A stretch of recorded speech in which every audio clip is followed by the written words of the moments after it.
참 잘 오셨습니다. 우리 다시 한번 인사할게요. 네. 어떻게 비가 너무 많이 왔는데 여러분 가정은 괜찮으십니까?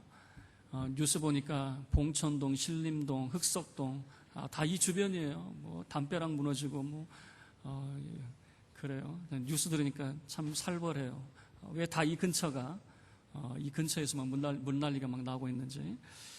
자, 오늘 말씀을 통해서 우리가 주기도의 내용을 이제 마무리하려고 합니다. 우리가 계속해서 이 주기도의 내용을 살펴봤는데, 오늘은 이제 이 용서와 관련되어서 생각하고 이 주기도 내용을 이제 마무리하려고 하는데요.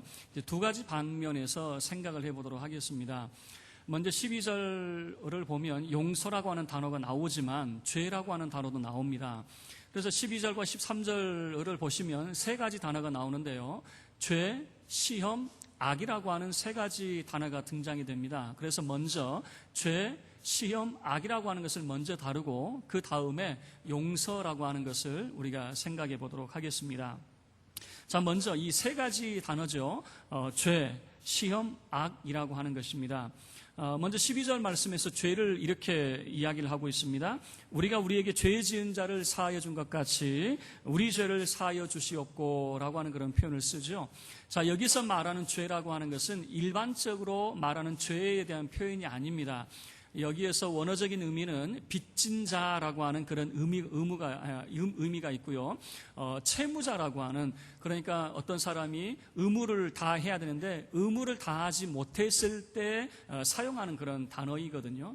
그러면 왜 여기서 죄라고 하는 번역을 썼느냐? 죄라는 말도 맞기 때문에 그래요. 왜 그러냐면 이스라엘 백성은 이런 생각을 했습니다. 하나님 앞에 의무를 다하지 못한 것이 죄라고 생각을 했습니다. 그래서 죄를 하나님 앞에 빚진 것이라고 그렇게 생각을 했거든요.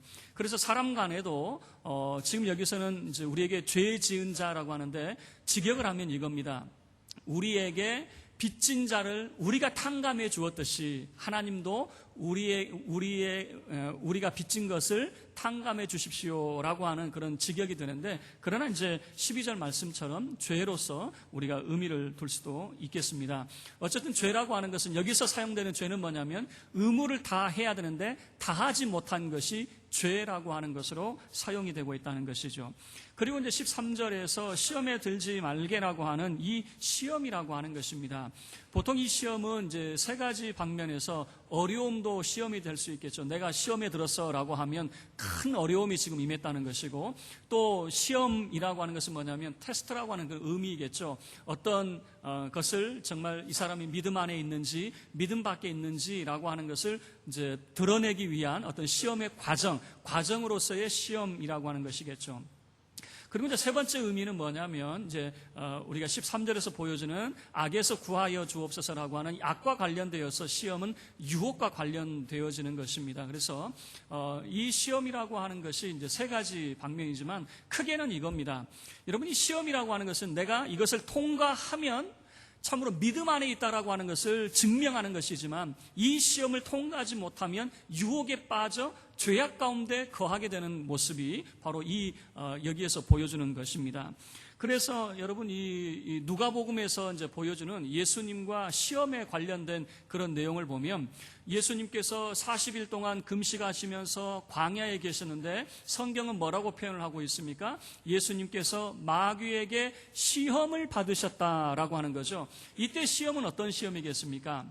물론 이제 배가 고픈 그런 시험도 있겠지만은 예수님을 유혹하는 거죠. 어떤 유혹입니까? 말씀 안에 서지 못하도록 자꾸만 유혹해서 정말 세상으로 돌이키게 하려고 하는, 하나님에게서 돌이키게 하려고 하는 그런 유혹들이 있었겠죠.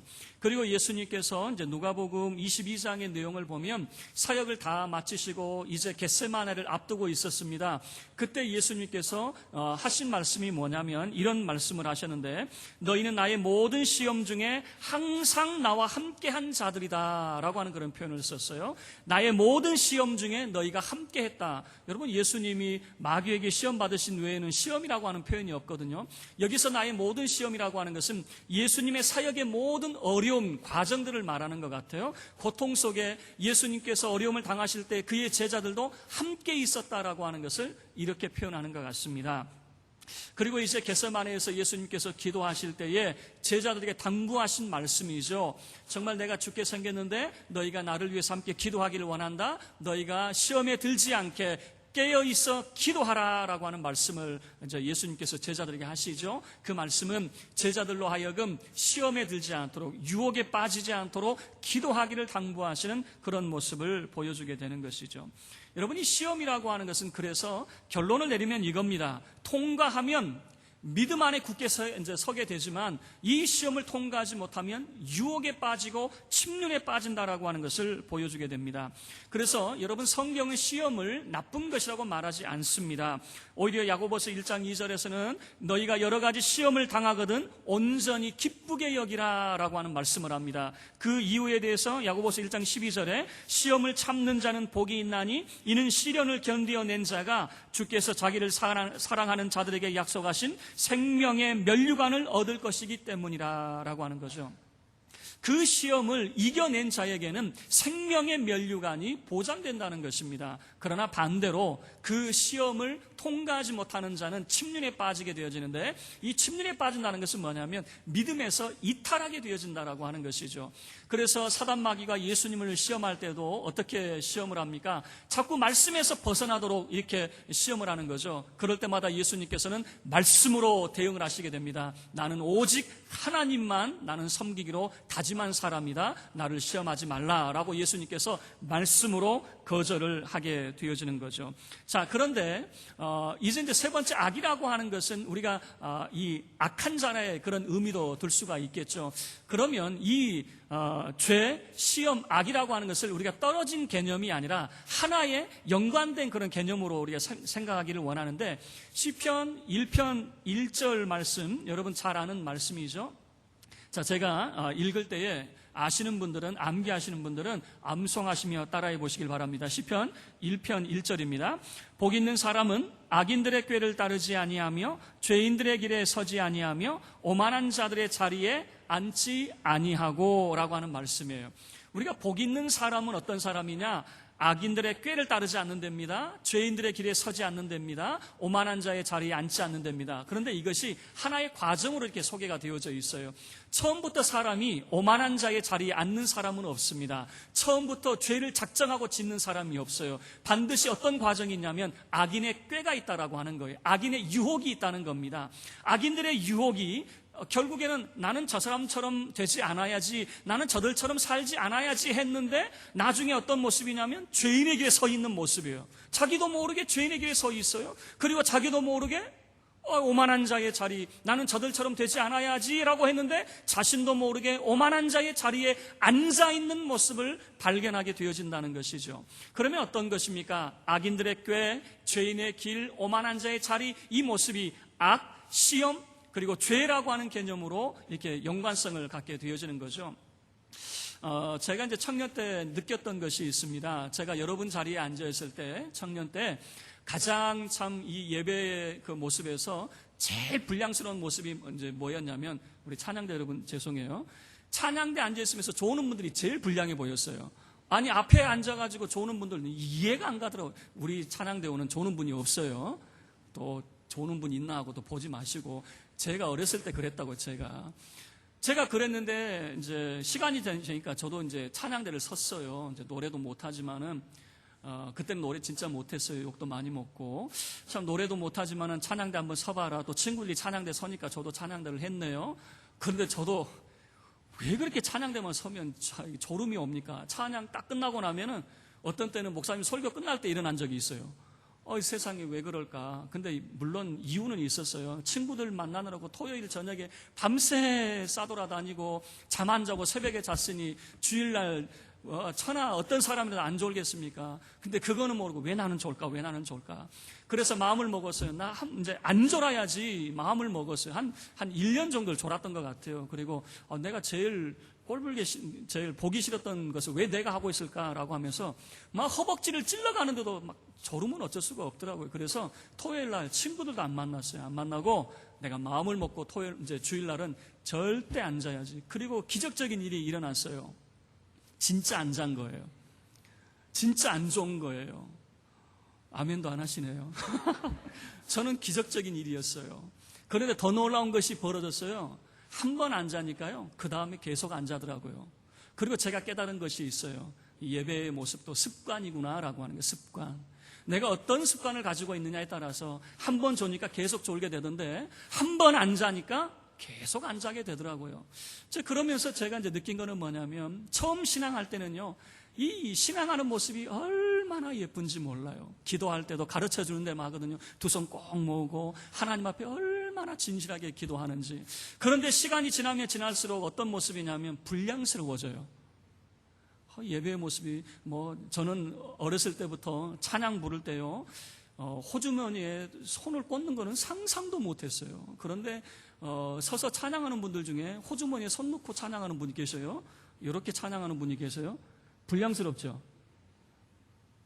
알았습니다.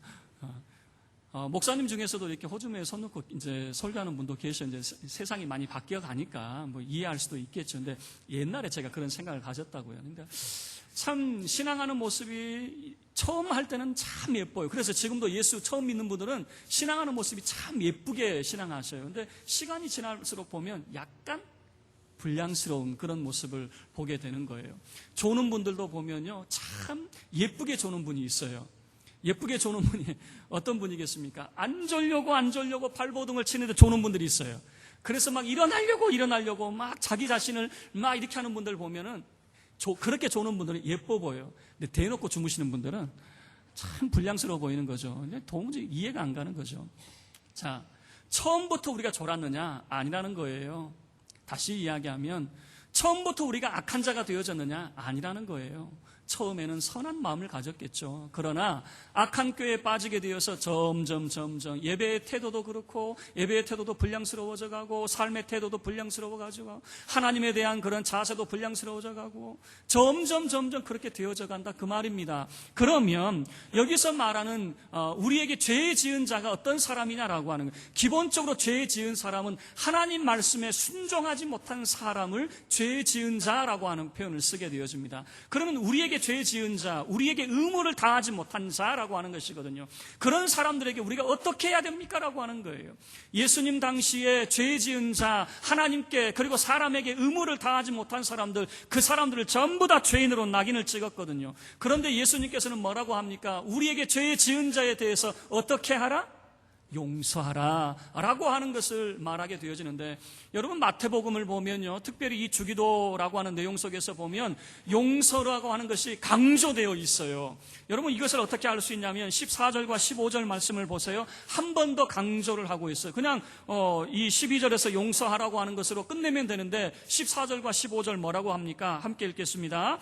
너희가 사람의 잘못을 용서하면 너희 하늘 아버지께서도 너희 잘못을 용서하신다. 너희가 사람의 잘못을 용서하지 아니하면 너희 아버지께서도 너희 잘못을 절대로 용서하지 않을걸?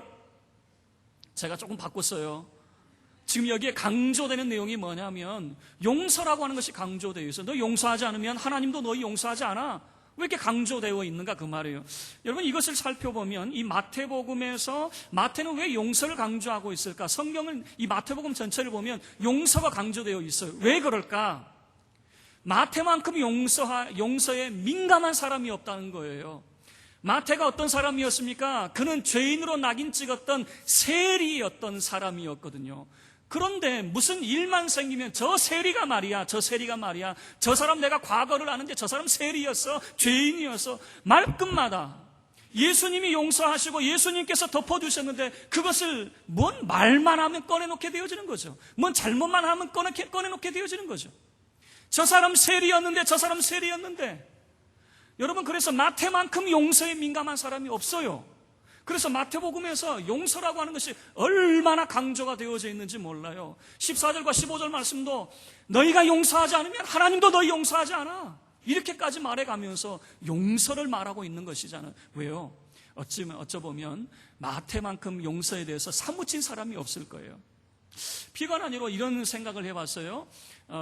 마태가 이제 세리라고 하는 사람이잖아요. 그러면 돈 계산이 얼마나 철저한 사람이겠습니까? 그래서 예수님 공동체에 당연히 이 재정 문제는 누구에게 맡겨야 됩니까? 당연히 마태에게 맡겨야죠. 그런데 여러분 잘 알듯이 이 재정 문제가 누구에게 맡겨져요? 가룟 유다에게 맡겨지지 않습니까? 그래서 나중에 재정 사고도 나타나게 되어지고, 이 가룟 유다를 통해서, 가룟 유다 뭐라고 표현합니까? 이 사람은 돈깨를 맡은 자인데 이 도둑이었다고 이야기하거든요. 그래서 돈을 훔쳐간다고 이렇게 표현을 했었거든요. 아니, 이 마태에게 처음부터 맡겼으면 좋잖아요. 마태는 왜 이것을 안 맡습니까? 계속해서 사람들이 저 사람 세리였는데 이런 이야기 하는 거죠. 그러니까 예수님은 용서하셨지만 사람들은 용서해요, 용서하지 못해요? 용서하지 않았다라고 하는 것을 보여주게 되어지는 것이죠. 여러분, 그래서 우리가 이제 이 용서라고 하는 것을 생각해 보겠는데, 마태가 용서를 강조하게 되어지는데, 이 용서에는 반드시 회개와 태도의 변화를 전제한다라고 하는 것을 우리가 기억을 해야 됩니다. 회개와 그리고 태도의 변화가 전제되어야 된다는 거예요. 한국교회에서 잘못된 것은 뭐냐면 용서만 강조를 하게 되어져요. 용서만 강조를 하다 보니까 뭡니까? 그 사람의 잘못에 대해서 책임을 묻지 않는 거예요. 그러다 보니까 면죄부가 부여가 되는 것입니다. 잘못했으면 반드시 책임을 물어야 되는데 용서만 이제 이야기를 하게 되어지는 겁니다. 여러분, 그래서 어떤 이제 일이 발생이 되냐면, 여러분 그 밀양이라고 하는 영화 기억나세요? 벌써 하도 오래된 이야기나, 전도연, 이제 뭐 한참 밀양 나올 때는 그 이야기 많이 들었을 거예요. 그 용서와 관련되어서 항상 밀양이라고 하는 그런 이제 이 영화가 등장이 되잖아요. 그 내용이 뭡니까? 여기에서 보여주는 것은 뭐냐면, 어떻게 살인자가 내가 당신을 용서합니다라고 하는 말을 할 수가 있느냐, 그 말이에요. 그 의미는 뭐냐면, 그 사람에게 진정한 회개와 태도의 변화가 있었느냐, 그 말이에요. 살인자에게는 회개와 태도의 변화가 없었다라고 하는 것을 보여주는 거예요. 여러분, 이것이 믿는 사람이 아니라 믿지 않는 사람이 고발을 하는 내용이에요. 세상 사람들도 상식적으로 이것이 납득이 안 된다라고 하는 것이죠. 용서라고 하는 것은 무엇이 전제되어야 됩니까? 회개하고 태도의 변화를 보이는 것이 전제가 되어야 된다는 것이에요. 예를 들어서 이겁니다. 우리가 공의와 용서라고 하는 측면에서 생각을 해볼게요.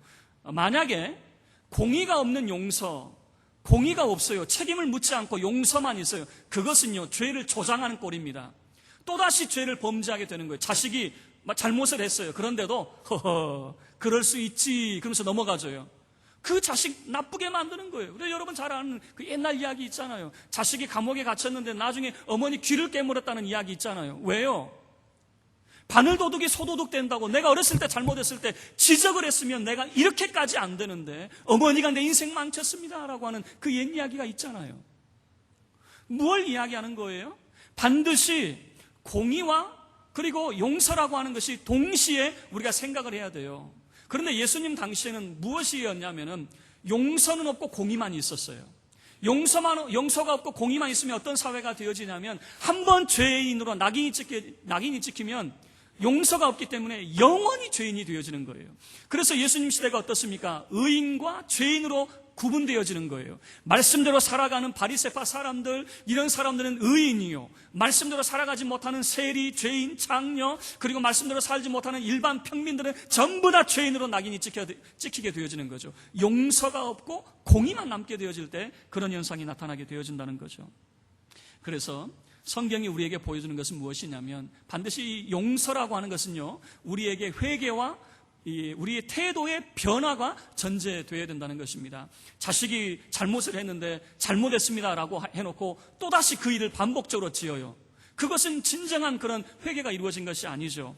여러분, 유대인들이 생각하는 그런 용서의 개념이 있는데, 유대인들은 용서라고 하는 것은 있는 것이 아니라 반복하지 않도록 기억함에 있다라고 하는 것을 보여주게 되어집니다. 여러분 잘 아는 그런 제2차 세계대전을 통해서 유대인들이 이제 대학살을 당하게 되어졌죠. 우리가 홀로코스트라고 하는 것을 우리가 기억을 하게 되어집니다.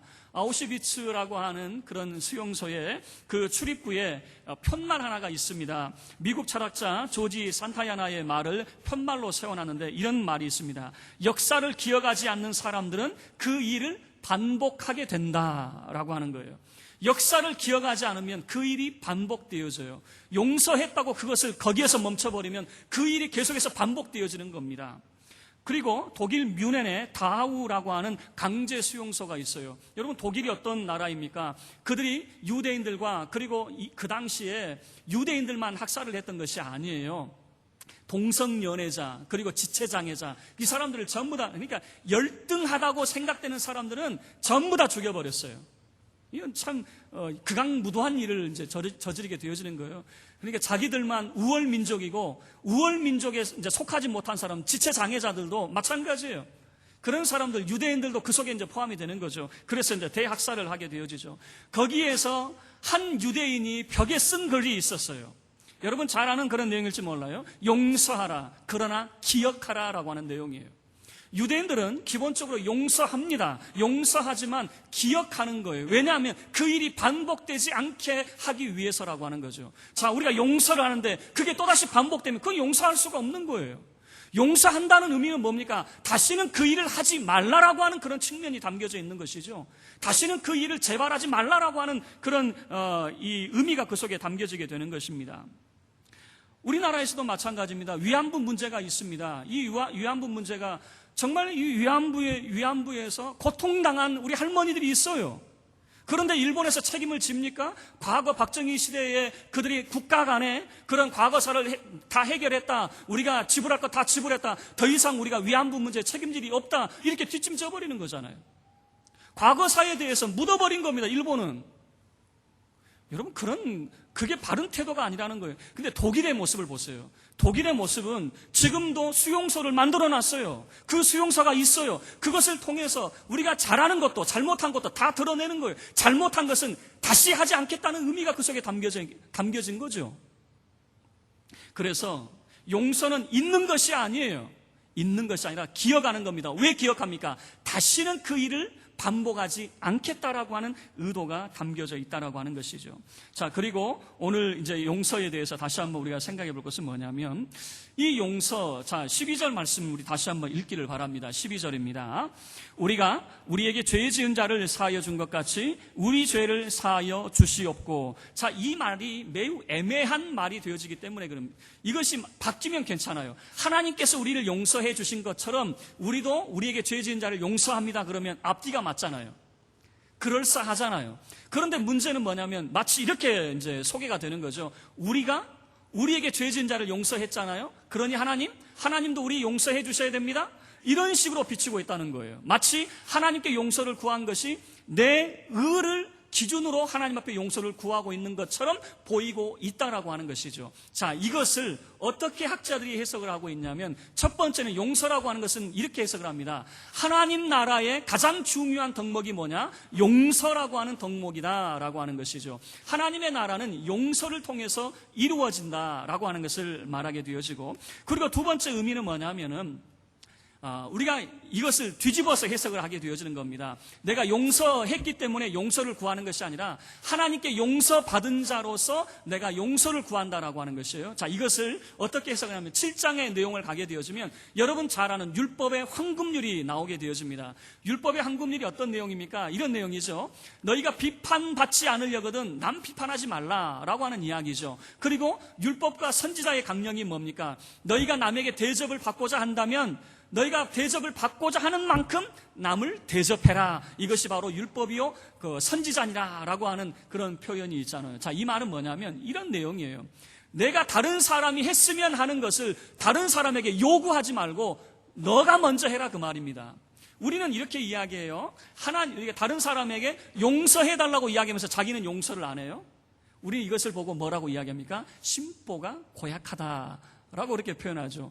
자기는 안 하면서 남에게만 그렇게 요구하는 거. 그런데 성경의 원리는 뭐냐면 하나님 앞에 용서를 구하는 자는 반드시 뭐라고 자기가 선포를 해야 됩니까? 하나님, 나도 다른 사람을 용서하겠습니다 라고 하는 것을 고백해야 된다, 그 말입니다. 하나님께 용서를 구하기 전에 하나님, 제가 하나님의 백성으로서 저도 다른 사람을, 내게 빚진 사람을, 내게 죄 지은 사람을, 내게 의무를 다하지 않은 사람을 용서하겠습니다 라고 고백을 해야 된다라고 하는 것입니다.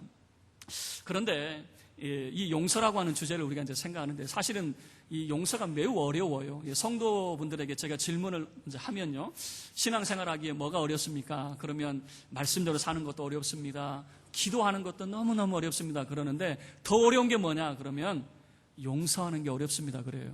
용서하는 것만큼 어려운 게 없네요. 이제 그런 이야기를 하는 거죠. 여러분, 이 용서에 대해서 일단 이제 우리가 앞의 내용들을 생각해 봤지만 용서가 안 되는 이유가 있어요. 용서가 안 되는 이유는 뭐냐면 사랑할 마음이 없기 때문에 용서가 안 되는 것입니다. 자, 예를 들어서 여러분의 자녀들이 잘못을 했어요. 그리고 매를 들고, 옛날 어른들은 그렇게 무식하게 때렸습니까? 죄송해요. 때려도 옷을 다 벗겨놓고, 그쵸? 물론 여기 계신 분들은 안 그러셨으라 생각하고, 때려도 왜 이렇게 무식하게 때립니까? 옛날 저도 맞을 때 공사장에 있는 강목 있죠? 뭐 그런 것을 가지고 오고. 근데 두려운 건 뭐냐면 못이라도 뽑아내고 때리면 좋은데 못이 박힌 그대로 때리는 거예요. 그리고 옷 홀딱 벗겨놓고 이제 밖으로 내쫓는 거죠. 왜 옛날 어른들 그렇게 참 야물딱지게 때리셨습니까? 자, 그런데 한번 생각을 해보세요. 그렇게 때려도 미워요, 안 미워요? 자식이 잘못했어요. 예를 들면 강목으로 맞아 보신 분들 있겠죠. 강목으로 그렇게 자식을 정말 피멍이 들도록 팼어요. 그래도 미워요, 안 미워요? 안 미워요. 이유가 뭔지 아세요? 잘못했어도 사랑하기 때문에 안 미워요. 사랑하기 때문에 안 밉단 말이에요. 용서가 된단 말이에요. 근데 용서가 왜 안 되느냐? 사랑할 마음이 없거든요. 사랑할 마음이 없는 거예요. 그러니까 사랑할 마음 없이 용서가 안 돼요. 용서가 안 돼요. 용서가 안 되죠. 죽었다 깨나 보세요. 용서가 되는가? 용서 안 됩니다. 여러분, 내가 용서를 하려고 하니까 용서가 안 되는 거예요. 힘이 든 거예요. 기본적으로 그를 사랑할 마음이 없는 거예요. 여러분, 우리나라 말에 이런 말이 있습니다. 죄는 미워하되 사람은 미워하지 말라. 참 이렇게 좋은 말이 있는지 모르겠어요. 너무나도 좋은 말이에요. 죄는 미워하되 사람은 미워하지 말라는 거죠. 만약에 하나님께서 우리의 죄와 사람을 미워하셨다면 하나님께서 우리를 용서하셨겠습니까? 아니죠. 하나님이 우리의 죄가 밉습니다. 우리의 죄가 밉지만 사람은 귀하거든요. 사람은 살려놓고 봐야 되거든요. 그래서 그의 독생 성자 예수 그리스도를 십자가에 죽이심으로 하나님께서 우리를 용서하셨다라고 하는 것을 보여주시잖아요. 하나님이 우리를 왜 용서하셔요? 우리가 잘났기 때문에 용서하셔요? 아니요. 사랑하기 때문에 용서하셨죠. 그래서 성경이 우리에게 이야기하는 거예요. 아버지께서 너희를 용서하신 것처럼 너희도 용서해라라고 하는 거죠. 마태는 이것이 가슴에 사무친 사람이었던 것 같아요. 그래서 성경 구절에 용서. 왜요? 사람은 용서 안 하더라고요. 예수님은 용서했다고 말씀하시는데 사람들은 용서 안 하더라고요. 그러니 얼마나 한이 맺혔으면 14절과 15절 말씀에 당신들 용서 안 하면 하나님 용서 안 하셔요. 이렇게 이야기합니까? 누가복음을 보면 이런 이야기도 안 나와요. 여러분, 말씀을 마칠게요. 이 용서라고 하는 것은 그저 무조건적으로 책임도 묻지 않고 덮어주는 것을 용서라고 하지 않는다 그 말이에요. 용서라고 하는 것은 반드시 회개와 태도의 변화가 선행되어져야 된다라고 하는 것입니다. 다시는 안 한다라고 하는 것이 전제되어야 되겠죠. 그래서 용서는 잊는 게 아니에요. 용서라고 하는 것은 기억하는 거예요. 기억하는 이유가 뭡니까? 다시는 그 일을 내가 반복적으로 범하지 않겠습니다라고 하는 거예요. 다시는 그 죄를 내가 범하지 않겠습니다라고 하는 거죠. 이게 용서의 전제가 있는 거죠. 그렇게 할 경우에 어떻게 해야 됩니까? 용서하라 그 말입니다. 그렇게 할 경우에 그 사람을 사랑하라는 거예요. 죄를 미워하는데 사람까지 미워하지 말고 죄는 미워하지만 미워해야 돼요. 죄는 반드시 미워해야 됩니다. 책임을 물어야 됩니다. 여러분, 죄에 대해서 책임을 묻지 않으면 안 돼요. 십자가가 뭡니까? 하나님께서 죄에 대해서 책임을 묻는 행위였어요. 죄는 반드시 죽어야 되거든요. 죄의 삭은 사망이거든요. 그래서 하나님께서 죄에 대해서는 반드시 책임을 물었어요. 그게 십자가예요. 우리의 구원이 그저 얻어진 거라고요? 아닙니다. 하나님이 대가를 지불하신 거예요. 하나님의 사랑을 보여주신 거예요. 그리고 우리에게 요청하는 겁니다. 우리의 주기도 속에 예수님께서 보여주시는 것은 뭐냐면 너희도 이렇게 기도해라. 우리가 우리에게 죄 지은 자를 사하여 준 것처럼 아버지여 우리의 죄를 사하여 주옵소서. 기도하라라고 하는 것이죠. 오늘 이 용서의 메시지를 우리가 기억하고 정말 용서가 어렵다고 고개를 절레 흔드는 자가 아니라 참으로 먼저 용서하려고 노력하지 마시고 사랑하는 자가 될 수 있기를 바랍니다. 그래서 주님 앞에 사랑의 마음을 달라고, 그리고 정말로 우리가 사람은 미워하지 맙시다. 사람을 여러분 싫어하지 않는, 정말 하나님의 은혜 가운데서 사람을 품는 저와 여러분의 삶이 되기를 주의 이름으로 축원합니다. 우리